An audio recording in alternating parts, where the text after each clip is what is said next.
మీ business ఏదైనా మీ ఊర్లో promotion చేయాలంటే అది సుమన్ టీవీతోనే సాధ్యం. ఇప్పుడే సంప్రదించండి. నమస్కారం మేడం.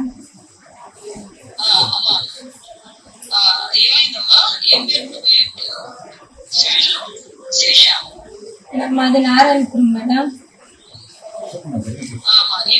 టీసీ తీసుకుంటామని స్కూల్కి వెళ్ళినాను. మా పిల్లలు టీసీ తీసుకుంటాము, హాస్టల్ వేస్తాము అనేసి టీసీ తీసుకొని బయట వస్తుంది. టీసీని అంతా చింపేదానికి ఇదన్నారు. చేతులు వేసి మా పిల్లల లైఫ్ అని చెప్పేసి చైన్ అడ్డు పెట్టుకున్నాను.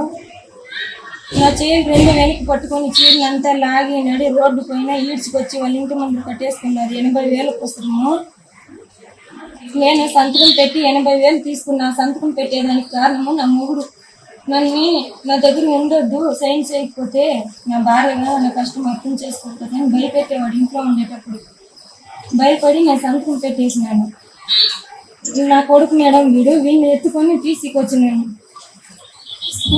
స్కూల్ అడ్మిషన్లో చేర్చాలనేసి చెట్టు కట్టేసి కొట్టినారు మేడం. ఒళ్ళు అంతా కమిలిపోయింది. ఒక ముసలోడు ముని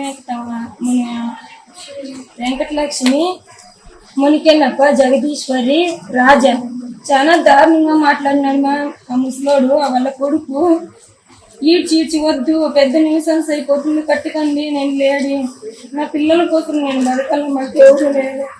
నన్ను చూసి చూడనట్లు రోడ్లో 200 మంది ఏదో ఫంక్షన్ ఊర్లో అందరూ చూసేనట్టు చీరని లాగి కుట్టి చేయి తూకేదానికి లేదు, కాలు తూకేదానికి లేదు, మారు చేసేసినారు మేడం. నేను మాట్లాడాను, శ్రీకాంత్ గారితో కూడా నేను మాట్లాడాను. వెంటనే విషయం తెలిసిన వెంటనే మాట్లాడానమ్మా. నేను డిపార్ట్మెంట్ వాళ్ళతో మాట్లాడతాను. ఆల్రెడీ కేసు కూడా ఫైల్ చేశారు.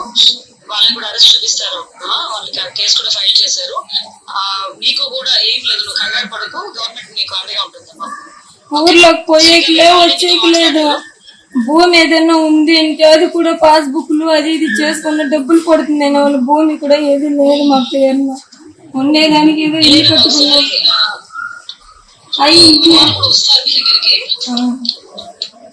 పెన్షన్ 6,000 ఇస్తారు కదా, మాకు అప్పు ఇచ్చిన్నారు కదా అని పిల్లని బెదిరించి తీసుకునేవాళ్ళు మేడం. అవన్నీ కూడా తీసుకొని నేను డిపార్ట్మెంట్ వాళ్ళతో కూడా మాట్లాడతానమ్మా. నువ్వు ధైర్యంగా ఉండు, నేను ఫాలో అప్ చేసుకుంటాను. ఓకేమ్మా, ధైర్యంగా ఉండమ్మా. ఇది పిల్లడేంటి? ఇదే మేడం. Hi madam. ముగ్గురు పిల్లలు మేడం.